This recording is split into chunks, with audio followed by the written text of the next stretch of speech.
got malaria still.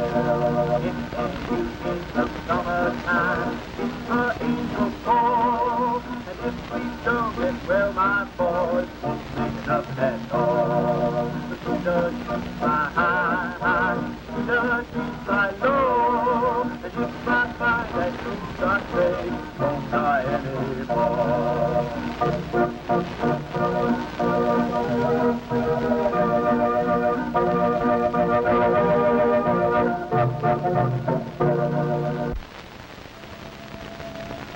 It's time to quit for today. The afternoon has worn itself out. In a short while now, it will be dark. Yes, it's time to let the cotton and tobacco go.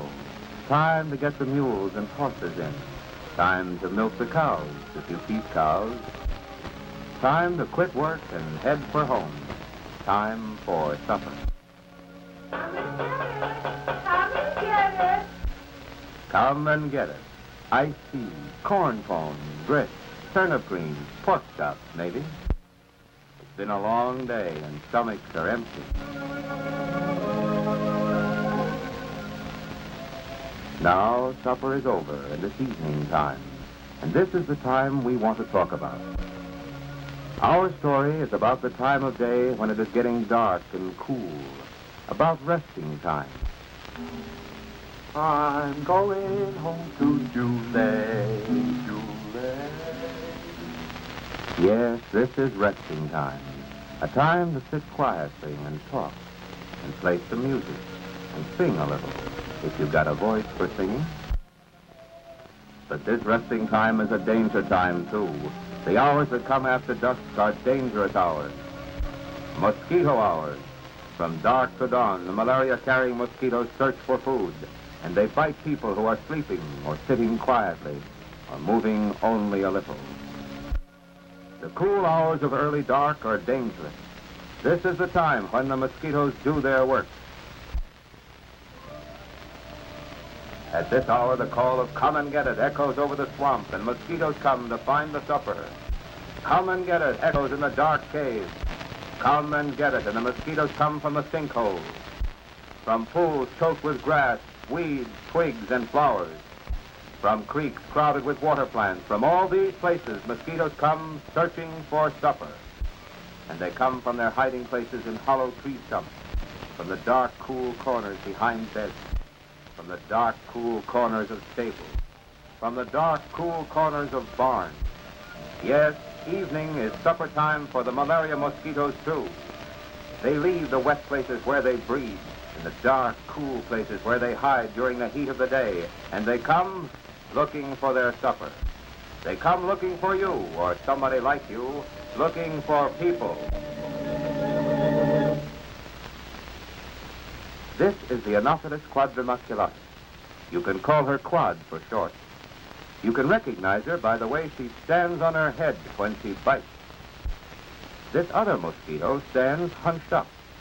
It's annoying, but it can't give you malaria. But remember this one, the mosquito that stands on its head, the malaria mosquito. She doesn't make much noise, and her bite doesn't sting or itch or hurt much. So the little girl who was bitten won't say anything about the bite. Not now. But in a few weeks, he's sick. Call it swamp fever, chills, or ague, but whatever it's called, this is malaria. He shivers with cold for a few hours, and then burns with fever. I'm going down the road feeling bad. Going down the road. People who have malaria stay tired and weak for many months. This is malaria. The malaria that passes from the body of the mosquito to the body of the person when the mosquito bites. Malaria makes millions sick every year. It keeps men from work in the fields and women from work in the home. Malaria wears people down and it wears them out. And when a man's run down, his land runs down. And his home runs down. And his wife and his children, they run down too. Malaria doesn't kill many, but it makes millions unfit for work. It makes them poor, and it keeps them poor. Here's how malaria gets to people. The little girl is sick with malaria. She's had no treatment. Now a mosquito bites her again and takes some blood from her body, and with her blood takes malaria. The sickness grows in the mosquito's body. In a few weeks, if that mosquito comes back to this house and infects one of the family by biting them, that person will become sick. A few weeks later, he has chills and fever. The mosquito has taken the malaria from his sister's blood and put it into his blood. The farmer looks at both his children and worries and says, Got too sick in the house now. I think we'd better get a doctor. Better get him now. Yeah, no use thinking about the money it'll cost. We can't let him go on like this. And I got to have Jim in the fields. I can't make out unless I got him helping me. Malaria always comes when the crops need looking after, and always stays till the crops are in, when you can't afford to be sick. So the doctor comes. He examines the boy and his sister. Yes, this looks like malaria. But the doctor makes sure.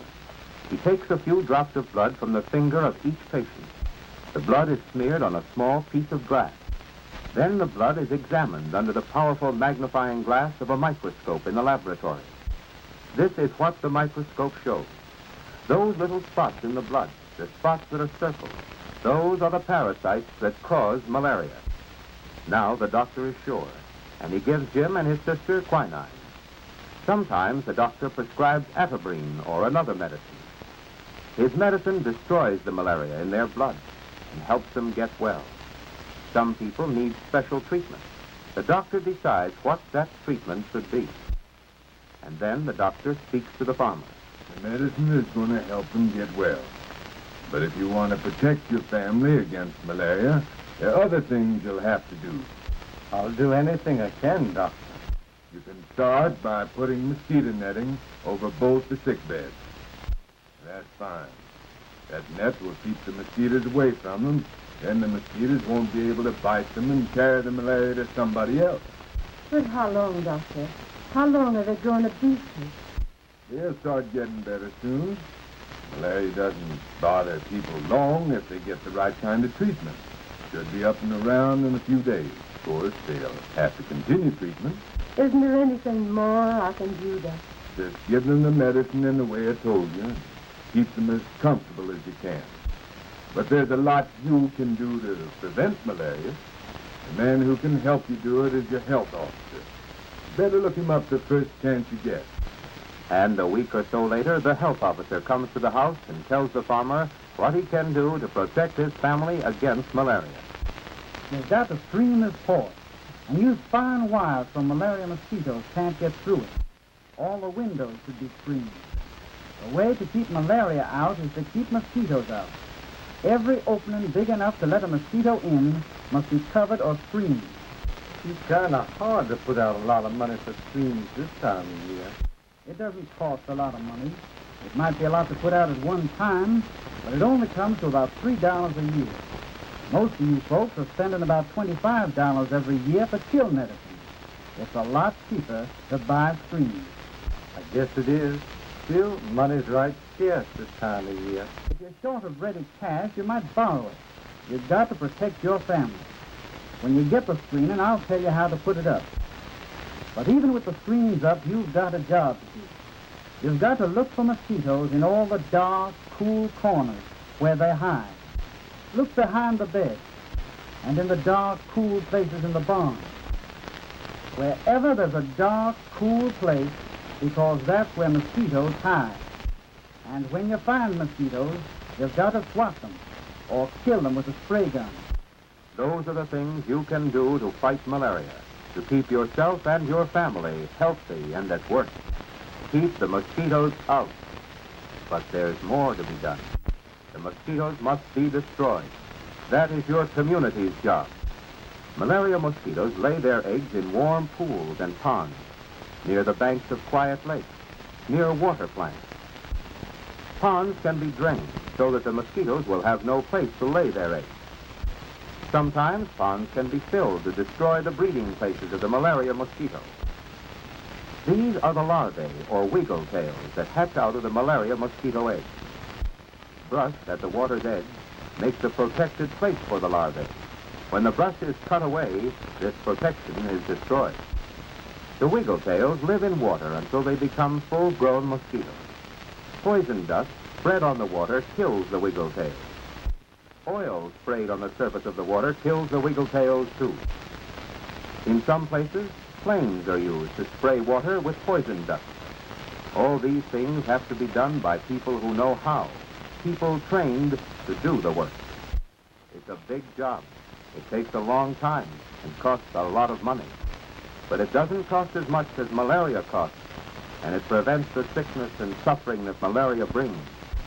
The community must get rid of malaria mosquitoes for good, with dust and oil, with permanent draining systems that leave no quiet water in which these mosquitoes can lay their eggs. But until the community does this, you have a job to do in your homes, your church, your meeting halls. You've got to keep mosquitoes out. Screen the doors and windows. Cover the fireplaces to keep them from coming down through the chimneys. Cover the cracks in the floor. Cover the cracks in the walls and ceilings. Those things are your job. If you need help, speak to your health officer. He can tell you how to keep mosquitoes and malaria out of your house, how to protect your home and family. Fight malaria so that you can be strong to do the work that must be done, strong to live well, so that when evening time comes, resting time, you can rest safely. Remember, the mosquito that stands on her head can put you flat on your back. Ask your health officer for advice. Keep the mosquitoes out. Keep malaria out.